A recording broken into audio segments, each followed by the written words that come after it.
as well as on most other podcast platforms.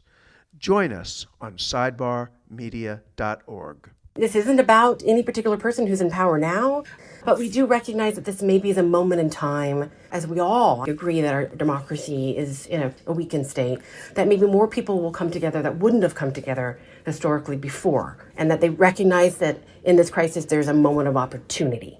That's today's guest on Sidebar, Mindy Romero, the founder and director of the Center for Inclusive Democracy. Sidebar is brought to you by Monterey College of Law, San Luis Obispo College of Law, Kern County College of Law, Empire College of Law located in Santa Rosa, and the Colleges of Law with campuses in Santa Barbara and Ventura. Welcome to Sidebar, featuring conversations about optimism in action with lawyers and leaders inspiring change. And now your co-hosts, Jackie Gardina and Mitch Winnick. Jackie, I'm very pleased to have Mindy Romero with us today as a guest on Sidebar.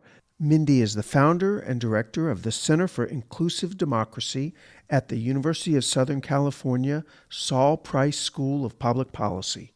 One of the things we've been doing this season is talking to individuals who are leaders within their communities, within the profession, within academia, who have stepped out on their own to do things that are creating positive change. That's why we've called this Optimism in Action this season.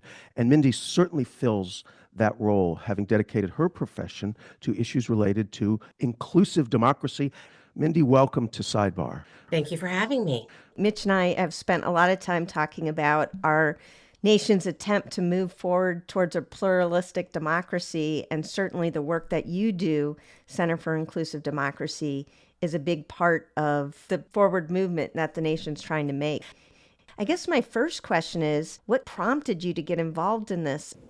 It really originated from when you were a kid. What was it about being a kid and observing what was going on that prompted you to think, I'm interested in politics? Well, I might have been a little unusual in terms of kids. I think a common thread with children is a sense of fairness.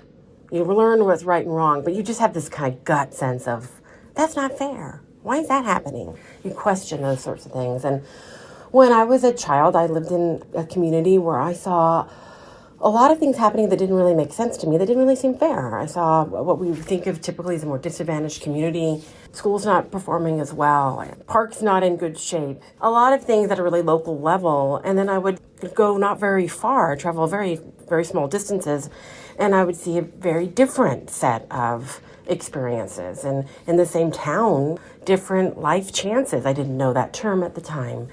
I wondered why that was the case, didn't seem quite right. I heard about our democracy and all the wonderful things around it. I did pay attention to the news and things like that. And there just seemed to be this disconnect. I didn't understand how politics worked. I didn't understand how the city council, for instance, or board of supervisors worked.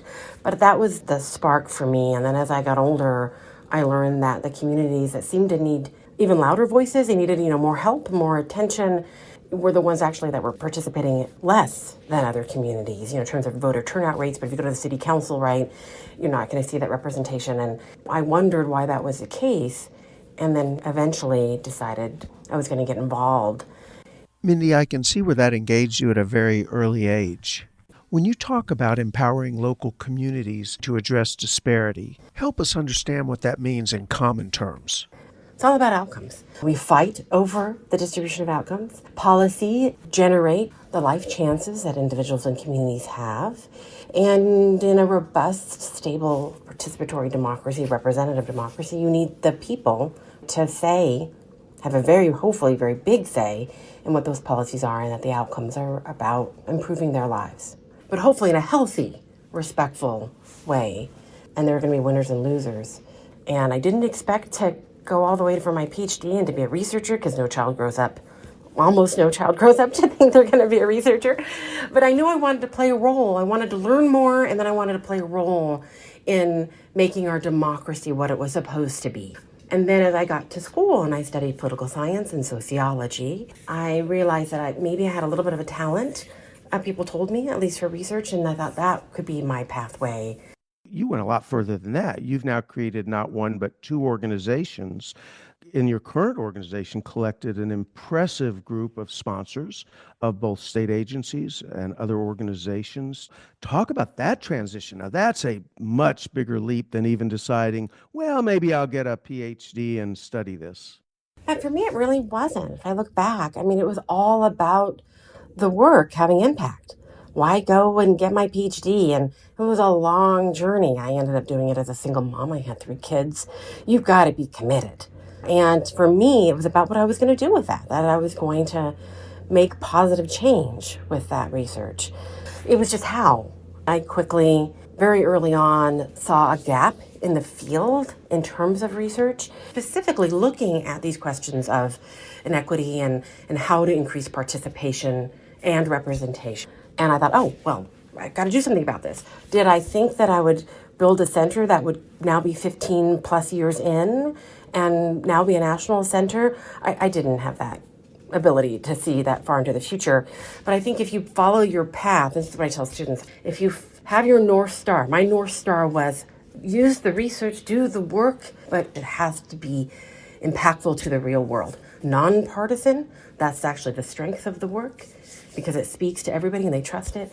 And it took me down a path that fortunately has been really impactful with a lot of people's help. Your work is centered in a number of really groundbreaking studies. The first one you did in 2012, Disparities in California's Vote by Mail Use, Changing Demographic Composition over a 10-year period. And then a more recent one in 2016, Mapping California's Politically Vulnerable Communities. Okay, you have the data. You did the research. You converted it to reports and statistics. And yet, I suspect you find yourself up against individuals who are making policy statements about this type of voter access that have no facts, that in fact are contrary to the facts, contrary to what we even see going on. Talk about that struggle you must have when you're presenting in front of Senate committees, and yet others are saying things that you just know for a fact are not true. I will say that disconnect has probably always been there. I suspect you're referring to the misinformation, disinformation, the lack of agreement on what are facts, and for instance, the national call that we've seen to say that there's fraud with vote by mail, to say that we have widespread fraud in the voting process. There's just absolutely no evidence to show that there's any significant fraud happening. Study after study after study after study, right? But that being said, when we talk about policy making, surprised me how much policy is made with not very much fact. And it's probably been that way for a very long time. But there's a lot of policies made by people's intuition or what they feel they know is happening in their communities. Getting the data and the research in front of them can be really challenging. So you've got to make it accessible. You've got to do the 2-pager that the staff member will look at first and not have bias, be able to be a trusted source. Our research, as well as others, have been a critical part in those conversations. A number of bills I can point to that have cited our work and others. To follow up a little bit more on this idea of nonpartisan, and you just seem to speak to it right there, where your center doesn't take a position on a particular bill as either good or bad. What you try to do is present the evidence, the research, the data, so that policymakers can make informed decisions about how they're going to vote. And maybe this is, again, being jaded by today's political environment. It seems hard to walk that nonpartisan line, because if data comes back not supporting or in fact contradicting a particular bill or outcome or position, your center would be seen as partisan because what the research is showing. How is it that you talk about that without necessarily implicating that you're partisan in some way, when it's just perceived that way? First off, you don't cower from it. You're careful in the sense that you don't want to say something that you don't mean that could be misinterpreted. So you have to be measured and careful. The first thing I say is we're a nonpartisan research center. What I'm going to tell you today is presenting the research to you. I'm here just to inform your conversation. It's really, really important to start off the conversation that way. Mindy, it's one thing working with congressional staffers or Senate staffers. It's another thing dealing with the media, who are frequently looking for a specific angle. How do you deal with that? People that are fearful of media, they shouldn't be. They're an important part of communication, obviously. But I do get a lot of questions about like the political ramification. If one particular election bill or election reform is going to help one party or another. And I just say what the research says, and I don't go beyond the research. Mindy, talk about some of the work you're doing regarding the Latino vote. That seems to be one of the hot topics in politics today. Tell us a little about what your research is showing there and why that has become such a focal point of the federal elections right now. There's the big long-term picture, and then there's what everybody wants to talk about is, was there a shift in the Latino vote that impacted the election? And let's be honest, people want to talk about that because of usually how they feel about the outcome of the election. So much of our conversation is on the election cycle and around whether it actually benefits a party or not. And we're not thinking about actual representation and voice. Over the years, I've talked a lot about historic disparities in participation. And of course, Latinos are the largest population in the United States with the greatest disparity or gap in turnout and participation versus the general population. Exit polls historically have not been very accurate for Latinos. There definitely was a shift, and I think it only benefits everyone to acknowledge that shift. That being said, a lot of the conversation has been overstated. There has been a change in recent years and in 2024, but it's very small.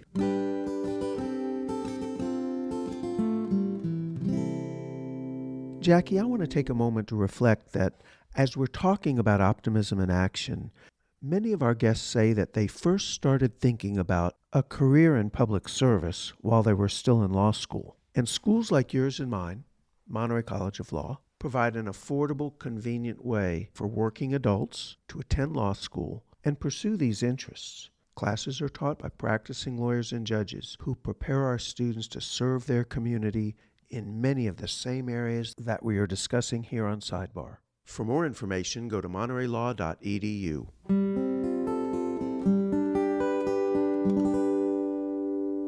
You've done a significant amount of work in both civic education and in empowering youth to get out and get involved in our democracies. Can you speak a little bit to the work that you've done, the curriculum that you've built, and what you hope to do with that?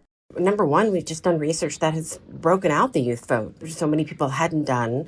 And just talking about what those numbers are, how low they are, the big gap between 18 to 24-year-olds and people that are over 65 in turnout, depending on the election, is 20, 30, 40 percentage points difference. Again, in that story, though, to talk about the barriers for young people, because we really want to blame young people who don't participate. We say, these apathetic youth, what's wrong with them? These kids today, they like to blame them, but they actually are okay with it because, they don't want young people voting and for issues like taxes and that kind of thing. Just illuminating the numbers is really important. Talking about the barriers. We've really tried to get it out and about, like I did a TEDx talk on the power of the youth vote. We've talked to classrooms with young people. We've helped develop curriculum, civic engagement curriculum. This is where we're not advocates, but we're educators. And that's an important distinction. So we take the research and we talk to people about it, and we push back on some of the myths or misunderstandings about young people and their participation, and we try to encourage young people themselves. That's the bottom line with our work, hopefully empowering them, because the most important motivator for young people to participate is peer-to-peer contact. To give them the data and the information. Your approach at the moment is to create curriculum for schools. Well, that's a very valuable initiative. But how do we get it beyond that? If we want to get youth involved and active in the democratic process, what are some of the other things we should be doing? Well, to be honest, we need to get ourselves involved too. But we're not doing enough to support young people. Again, most of the conversation is why they're not doing it, right? And we need to really understand how the system and our structures really aren't supporting young people. There's lots of great civic education work that's happening. It's not distributed across communities. Yes, we need to do more with kids, and we create a larger culture. This is the very hard part. But if we want a robust, fully participatory, stable, and enduring democracy, then we need to have a culture, right, that really supports that. And I will say that I argue that we're not going to get there unless also the outcomes are ones of our democracy, those policy outcomes, right, those everyday nuts and bolts. Unless people perceive them, they perceive our democracy and our government as actually producing outcomes that are really in their best interests. And that, I think, is a big part of our overall instability now. Many Americans feel disconnected from their government. Many levels of trust, of course, are very low. People struggle to see why their government is actually working, or is it working in their best interest? This has actually been the case for a long time. We're just now kind of paying a little bit more attention to it. While we basically believe Americans in democracy when it comes to democratic norms, we often will not expect adherence to them, at least if it's our person in power. And by the way, this is whether you're red or blue. And we're also participating in low numbers. There's lots of people that protest and do amazing things in this country on lots of different topics. But if you look at the overall proportions, it's still proportionally participation, civic and political, is low. And I argue that's because there are real barriers to participation for many people, but also many people feel very disconnected. And it's like, why should I? And not because they don't care. They care about their communities. They want change. They want better outcomes. So I think getting real about that is really important. And we can't just talk about our kids. We have to examine ourselves. We have to examine our larger structures. And on a positive direction, that's actually something that I am working on right now. It goes beyond my center. It's the long game, fundamental change, reimagining our democracy, getting us to a place that we want to all participate in our democracy. And we feel that we have a real chance to have a say and to have our needs met. Wow, Mindy, there's so much in there. I'm not sure where to go, but I think the place to go is that really hopeful place that you started talking about, which is you are working on something to help bring that culture of participation and engagement back. I'd love to hear about that. Right now we're saying it's a proposal, it's something that we're working on, and we eventually will take everybody. It's called By the People, for the People. It's an initiative to reimagine our democracy. It's not a rah-rah, do this for your civic duty. It's roughly 5 years, although it'll be enduring beyond that. The first 3 years are about rebuilding Americans' capacity for engagement on the large scale. So it's about rebuilding our democratic norms and how government functions. It's a basic civics campaign, respectfully, not in a condescending way, that will occur across states. So for 3 years, state coalitions will be built, grassroots from the states. They will come together, a broad spectrum of civil society groups, all nonpartisan, but some will lean left, some will lean right, but they all agree, strict rules. They're working together to engage in a public civics campaign. And we believe that this has always been needed. This isn't about any particular person who's in power now, but we do recognize that this maybe is a moment in time, as we all agree that our democracy is in a weakened state, that maybe more people will come together that wouldn't have come together historically before, and that they recognize that in this crisis there's a moment of opportunity. So people will come together, they'll work together to conduct these public civics campaigns, and while they're doing that, they're also building a network. It'll culminate in a national people's assembly or civic assembly. State coalitions come together. They decide on the selection process for the delegate to the National Assembly. So it's all people driven. They decide how long, figure about a year or so. They have one charge, and it is to figure out where we should be going as a democracy. And their North Star is that whatever reforms they suggest, they have to produce outcomes that are in the best interest of the people. Really important. And so they end up creating, after a year or so, a democracy roadmap of institutional reforms, not just election reforms. We're encouraging them to think big, to think interconnected, comprehensive. So public, private, legislative, regulatory, national, state, and local reforms, this interwoven, interdisciplinary, cross-sector. Once they release this, it'll be draft form. And then the draft goes back out to the American public, a whole big campaign. I'm skipping a lot of details here. But it also gets taken back by all these state campaigns.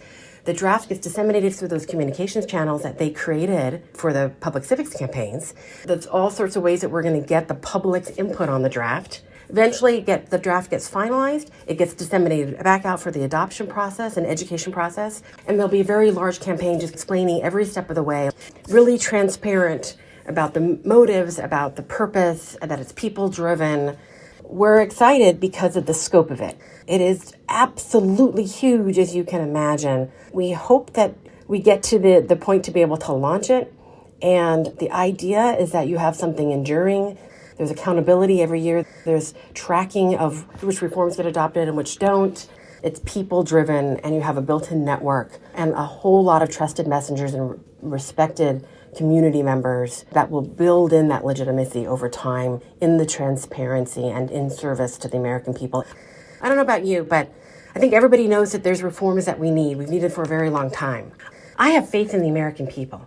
Even in the current state, my faith is in the American people, getting us to a democracy where we trust each other. Your enthusiasm and obvious optimism for the project gives me hope. And I'm wondering, and perhaps you answered this, but what gets you up every day and thinks, I can make a difference doing this? I think when I was younger, I didn't actually think that I could make a difference necessarily, or that I was the best person to do it, or the one people would listen to the most. I think this is really important because I tell this to students a lot now and others that I work with. You don't have to be the best. You just have to care, and you just have to believe at least that you should open your mouth, back it up with correct information and sincerity, and be forthright and be honest and transparent in what you're doing. But you don't have to be the biggest voice or the best voice or the smartest voice. You just have to care and want to make a difference. Mindy, that's a great message on which to end this episode. It reflects both optimism in action as well as a call to action. I look forward to participating in this national discussion about democracy and the rights of the people. Count me in. Mindy, thank you so much. I always know it's going to be a good episode when I leave feeling hopeful. And so thank you for giving me that hope. I really enjoyed speaking with you today. Thanks for having me. Mitch, I think what was really hopeful for me in that conversation was that pivot back to by the people, for the people. And I know in my head it was hard for me not to say, but we're in an information ecosystem that is disaggregated, that we've got citizens united and big money in politics. But she was so excited and so enthusiastic about this idea of having the people build the reforms for democracy that it was hard for me not to feel as excited as she was about it. So I'm really looking forward to that push that she is moving towards, because I think it's really something culturally that we need to sustain our democracy. We tend to get distracted, particularly by the dysfunction of Congress, for example, right now, where they cannot seem to get any bipartisan efforts through. And yet Mindy reminds us that that's really a cop-out to say, well, things are bad because Congress can't make decisions. She brings it right back home and says, the burden is ours. This is our democracy. This is our country. We believe passionately about it. We believe in it for ourselves and for our children. And that she has an idea about how we can bring, as she said, we the people back into control of this process. I find that amazingly positive and optimistic. It was just heartwarming and meaningful to hear her talk about that with such enthusiasm. As we said at the beginning of this episode, SideBar Podcast wants to thank Legal Talk Network for serving as our platform for these past 2.5 seasons. LTN has been a great partner as SideBar developed its format, content, and approach to issues. We're very excited to announce that effective August 5th, SideBar is transitioning to our own website at sidebarmedia.org. At sidebarmedia.org, you can also read our bi-monthly blog and access our guests' books and articles. In addition to the player located on our website, you can listen and follow on Podbean, Apple Podcasts, Spotify, Amazon Music, iHeartRadio, as well as on most other podcast platforms. Join us on sidebarmedia.org. Once again, I want to thank everyone who joined us today on SideBar. And as always, Mitch and I would love to know what's on your mind. You can reach us at sidebarmedia.org. SideBar would not be possible without our producer David Eakin, who composes and plays all of the music you hear on SideBar. Thank you also to Dina Dowsett, who creates and coordinates SideBar's social media marketing.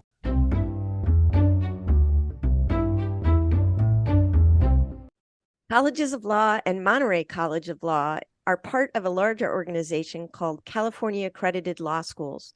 All of our schools are dedicated to providing access and opportunity to a legal education to marginalized communities. For more information about the California Accredited Law Schools, go to calawschools.org. That's calawschools.org.